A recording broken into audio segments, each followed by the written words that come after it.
Quem é que nunca recebeu assim algo tão grande, assim, algo que alguém fez, que te deixou assim tão grato?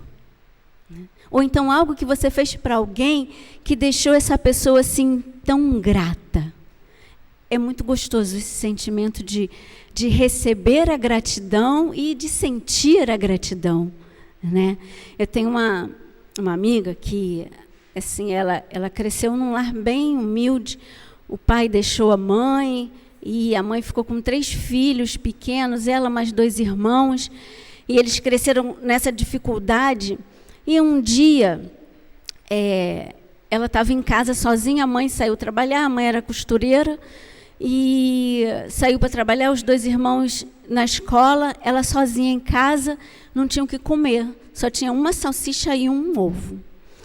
E aí, nesse dia, chega uma colega dela da escola, era mais ou menos adolescente, e fala assim: amiga, eu vim aqui porque eu não tenho nada na minha casa para comer. Será que você não tem alguma coisa para me dar? E ela tinha uma salsicha e um ovo. E aí ela falou assim: olha, eu tenho uma salsicha e um ovo, a gente vai repartir. A gente divide essa salsicha e esse ovo. E aí as 2 comeram aquela salsicha e aquele ovo no dia inteiro.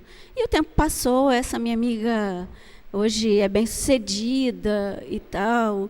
E um dia ela reencontra essa menina que estudou com ela. E essa menina expressou tanto amor, tanta gratidão, e lembrou desse dia, do dia que elas comeram uma salsicha e um ovo, repartiram uma salsicha e um ovo. E ela mesmo nem lembrava desse dia. Ela já tinha até esquecido, né? E essa menina guardou aquilo e foi muito grata no coração dela. Creio que ela amou muito, né? Quando a gente é muito grato, a gente ama aquele que tem uma atitude de gratidão.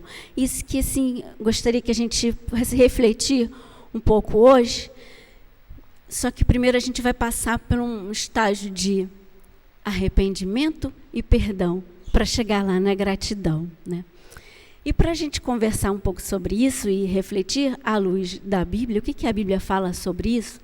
Tem 3 palavras, 3 parábolas que são contadas, que falam de arrependimento, né? Eu não vou ler toda, não, porque fica muito grande, fica cansativo, então eu vou contando assim e vou ler só uns versículos principais, né?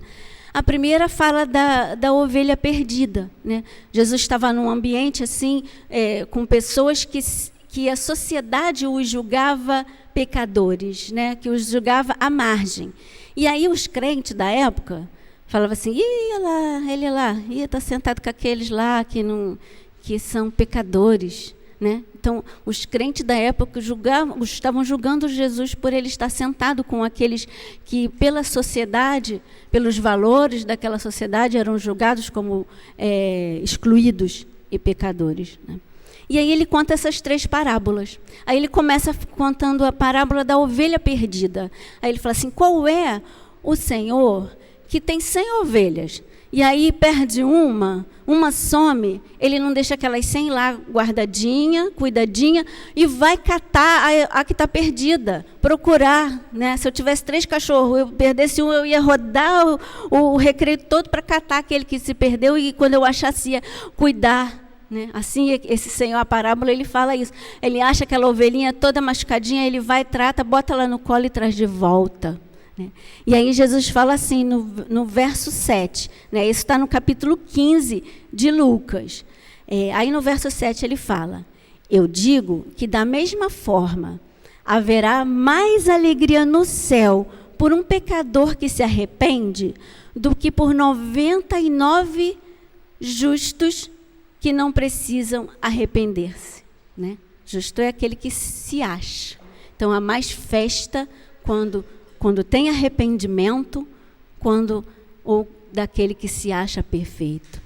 E aí a segunda parábola, ele fala do seguinte: uma mulher perde uma moeda, né? Perde o dinheirinho dela lá, e aí qual delas é que não vai procurar? E começa a procurar, varre a casa toda, limpa, até que acha aquele dinheiro. Quantas vezes a gente põe o dinheiro numa bolsa, né? E fala: meu Deus, onde é que eu botei? E agora? E começa a catar tudo. quando acha, o que acontece? Dá aquela alegria, a festa. Aí na parábola ele fala, ela chama as vizinhas, vamos se alegrar porque eu encontrei o que estava perdido. E aí no verso 10 ele fala assim, eu digo que da mesma forma, há alegria na presença dos anjos de Deus por um pecador que se arrepende. Né? Então há alegria. De novo, ele fala que é alegria quando há arrependimento. E aí a terceira parábola que ele conta nessa série, né, é sobre 2 filhos. Um filho mais novo e um filho mais velho. O filho mais novo ofende ao pai porque ele pede a herança enquanto o pai está vivo. Isso era uma ofensa, né? Na época, você pedir para o pai a sua parte da herança. Então, ele pede a parte da herança, gasta tudo na promiscuidade, no oba-oba, na night, com as prostitutas e tal. E depois, quando está no fundo do poço, ele volta arrependido. E o que acontece? O pai o recebe de volta. E aí diz assim, a partir do verso 20. A seguir, levantou-se e foi para o seu pai, né, quando ele se arrepende de volta. Estando ainda longe, seu pai o viu e, cheio de compaixão, correu para o seu filho e o abraçou e o beijou. O filho lhe disse, pai, pequei contra o céu e contra ti, não sou mais digno de ser chamado teu filho. Mas o pai disse aos seus servos, depressa, tragam melhor roupa, vistam nele, coloquem nele um anel no seu dedo, calcem seu sapato nos pés, tragam um novilho bem gordo e o mate. Vamos fazer uma festa, vamos nos alegrar. Pois esse meu filho que estava morto e voltou à vida, estava perdido e foi achado. E começaram a festejar o seu regresso. Enquanto isso, o filho mais velho estava no campo. Quando se aproximou da casa e viu a música e a dança, então chamou um dos seus servos e perguntou-lhe o que estava acontecendo. Esse lhe respondeu, seu irmão, ele voltou, o seu pai matou o novilho mais gordo que ele tinha lá, e o recebeu de volta, porque ele o recebeu de volta são e salvo. Aí o filho mais velho se encheu de ira e não quis nem entrar. Ficou no portão com o bicão lá. Então seu pai saiu e insistiu com ele. Mas ele respondeu ao seu pai, olha, nunca me deste um cabrito para eu festejar com meus amigos. Mas quando volta para casa, esse teu filho que esbanjou, que estava lá na esbórnia, os teus bens com as prostitutas, o senhor mata um novilho gordo para ele. Aí disse o pai, meu filho, você está sempre aqui comigo, né? Porque ele estava morto e voltou à vida, estava perdido e foi achado, é por isso que a gente deve festejar, né? Então, essa foi a resposta do pai. E aí a gente pergunta, né? Aonde tinha mais amor envolvido? Entre o filho que estava perdido, que saiu, que foi para a esbórnia, ou que o filho que estava lá obedecendo o tempo todo? Quem expressou mais amor? O que se arrependeu. O que se arrependeu expressa mais amor, porque ele sabe que ele não era digno. Ele não era digno de estar ali. Ele se sentiu indigno. Ele se sentiu sujo, né? E o outro, que estava ali, obediente, sempre lá perto do pai, ele se sentia limpinho, certinho, né? Mas só que ele amou tanto o pai quanto o outro. Ele não ganhou festinha, aí ele já ficou de bico, porque não ganhou festinha, e o amor e a gratidão. O pai estava ali o tempo todo junto com ele, mas ele não conseguia reconhecer. Qual dos dois precisam se arrepender? Qual dos dois precisam de perdão? Os dois, né? Os dois são ficha suja. Os dois, não tem nenhum dos dois que não seja sujo. Tanto que ficou ali obedecendo o tempo todo, quanto aquele que saiu e que voltou, né? E aí isso nos faz lembrar, isso são parábolas, são histórias que Jesus contou, mas tem um fato relatado que nos faz lembrar disso, né? Está lá em Lucas capítulo 7. Lucas capítulo 7 conta a história de uma mulher que fala que é pecadora, né? Muitos falam que era prostituta, o pecado dela era a prostituição, porque ela andava com um perfume pendurado no pescoço, e aquilo era sinônimo de que ela usava aquele perfume para atrair, né, os homens.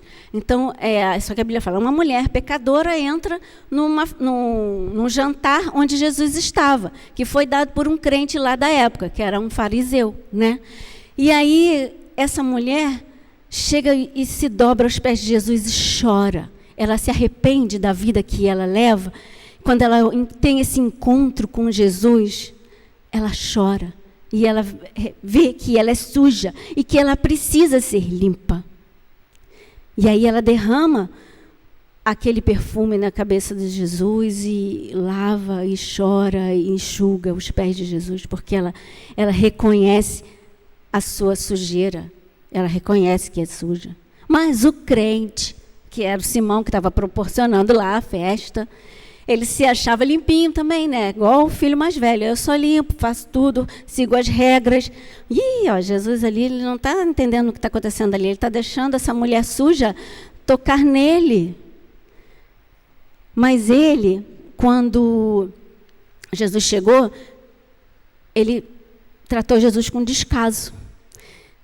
De via de regra, ele devia trazer uma bacia para Jesus limpar o pé, porque as pessoas andavam de sandália, né, e o pé ficava muito sujo, porque não tinha asfalto na época.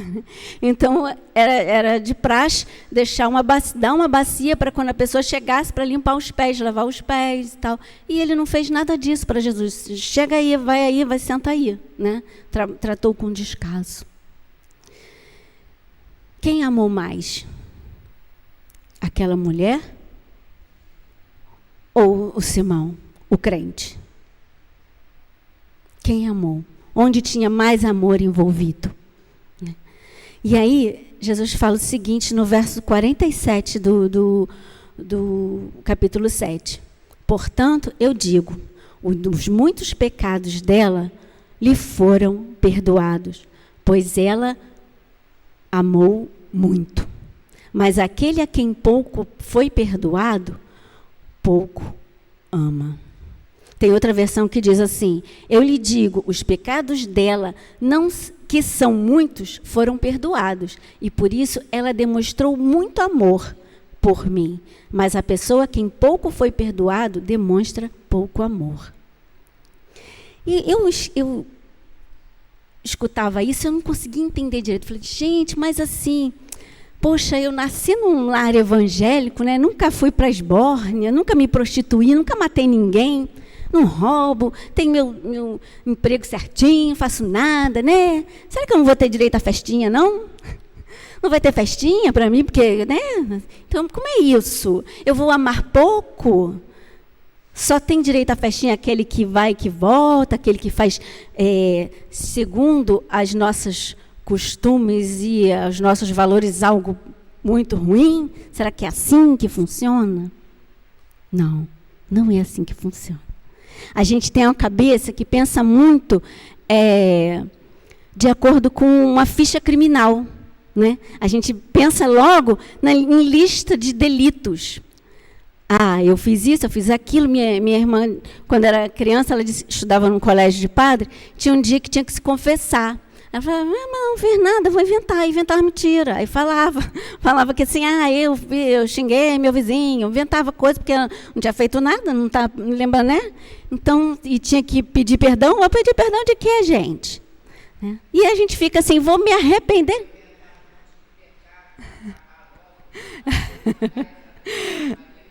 Ainda tem isso também, inventa para ir mais rápido, né? Que a gente fica pensando nessa lista de delitos, nessa lista de coisas. E as pessoas pensam assim também, que falam assim, igreja é lugar daquele, né, dos ex-alcoólatras, ex-prostituta, ex-ladrão, né, aqueles que precisam de Jesus. Eu sou limpinho, não faço nada errado, a minha vida eu sou honesto, não preciso de igreja, não preciso de Jesus.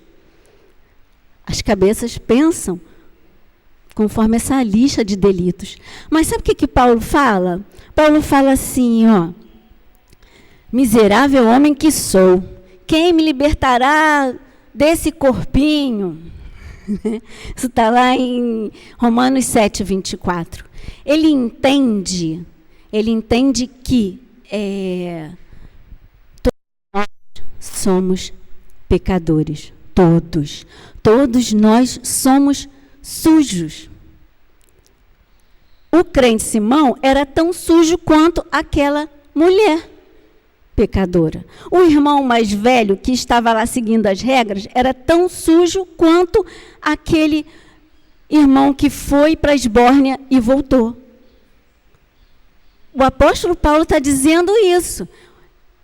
Miserável homem que sou, quem me libertará desse corpo? Depois ele fala assim, eu sou o pior dos pecadores. E olha que Paulo era top do top, né? Era apóstolo, Jesus apareceu para ele, gente. Jesus nunca apareceu para mim, não. Mas para Paulo ele apareceu. E ele diz que ele era o maior dos pecadores. Então, o que é isso? A gente tem que se arrepender do quê? Né? Eu sou ficha limpa, eu sou tão bonzinho, né? A gente se acha tão bom. Eu sou bom. Meu coração é bom, faço bem para todo mundo. A gente é ficha limpa? Não, a gente é ficha suja. Por quê? E de que a gente tem que se arrepender? Aí a gente tem que ir lá para o Gênesis. Né? O Gênesis nos conta a história. Por que a gente é ficha suja? Lá, quando Deus criou o homem e a mulher, criou perfeito. Aí no verso 1 de Gênesis fala assim, então Deus disse, façamos o ser humano à nossa imagem e semelhança, dominará sobre os peixes do mar, sobre as aves do céu, sobre os animais domésticos, sobre todos os animais selvagens da terra e sobre os animais que rastejam pelo chão. Então, Deus fez o homem limpo, puro, honesto, limpinho, ficha limpa. Né? Foi criado ficha limpa. Mas aí, o homem não queria apenas ser em imagem e semelhança. Ele queria ser igual, ele queria ter todo o conhecimento. Ele queria ser igual a Deus. E aí, ele desobedece e entra o pecado e mancha essa imagem e semelhança. A imagem e semelhança de Deus foi manchada. Essa mancha se perpetua. Porque aí lá no capítulo 5, quando nasce o filho de Adão, ele fala assim, aos 130 anos, Adão teve um filho chamado Sete, que era semelhante a ele, à sua imagem. Então, a partir de Adão, depois que Adão já está com essa imagem e semelhança de Deus manchada, suja, ficha suja, é que se perpetuou a humanidade. E aí, Sete é a imagem e semelhança de Adão, sujo. Aí a gente estava até conversando, eu e o Johannes na sexta-feira, falando sobre isso, né? A criancinha nasce, se não ensinar, ela não quer dividir o pacote de biscoito, não quer não. Ela quer aquele carrinho ali, se o amiguinho quiser pegar, ela quer aquele que o amiguinho quer. Alguém ensinou isso? Não. É essa herança de Adão. Então vem me dizer que você é perfeitinho, que você é bonzinho, não, que se não é não. Eu não sou não. A gente é ficha suja, todo mundo é ficha suja. Todos nós somos ficha suja. Né?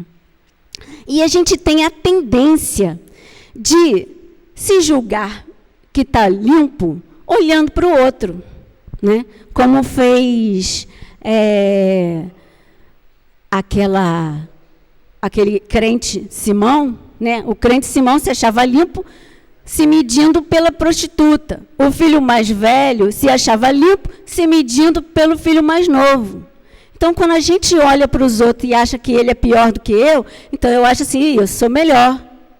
E aí fica se achando melhor que o outro. Mas não tem isso não. Todo mundo é ficha suja.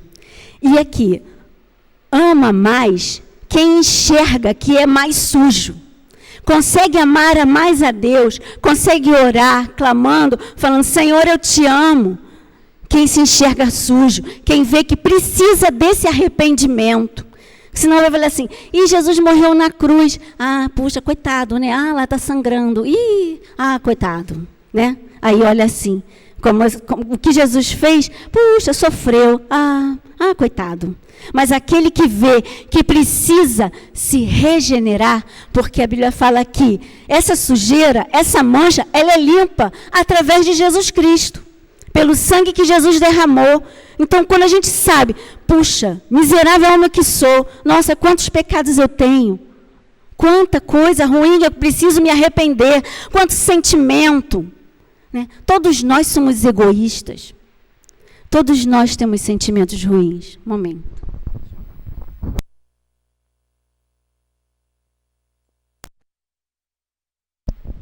Alô? Pronto. Todos nós somos egoístas, todos nós temos sentimentos ruins, todos nós somos vaidosos. Gente, quem não é vaidoso? E aí, a partir da vaidade, vem o quê? Vem orgulho. Aí, a partir do orgulho, vem o quê? A soberba. Vem dizer que quem não é, não pode levantar a mão, porque todo mundo é assim. Todo mundo é vaidade, já diria o Salomão.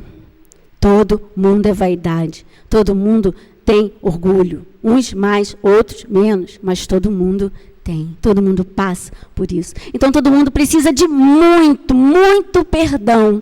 Mas quem reconhece muito, que precisa de muito, ama mais. Quem acha que precisa de pouco porque é bonzinho, ama menos. Então, quando se fala assim, vamos orar e expresse seu amor para o Senhor, aquele que se acha bonzinho não consegue falar, Senhor, eu te amo, eu te adoro, muito obrigado pelo que o Senhor fez naquela cruz. Porque ele se acha tão bom. Ele precisa? Não. Mas aquele que se reconhece como sujo, ficha suja, e que todo dia precisa desse perdão, ele abre o coração e rasga. E tem festa. Cada dia que a gente se arrepende de algo que fez, tem festa no céu. Então tem festinha para todo mundo. A boa notícia é essa, tem festa para todo mundo. Mas assim, a gente só vai ser perfeito o dia que o nosso Senhor Jesus voltar e a gente receber um novo corpinho, né? Que o Senhor possa ter falado aos nossos corações com essa palavra e que a gente possa buscar ter festa no céu todo dia, festejar todo dia, reconhecendo que somos sujos, pedindo perdão, nos arrependendo e pedindo perdão. Amém? Glórias ao nome do Senhor Jesus. Amém.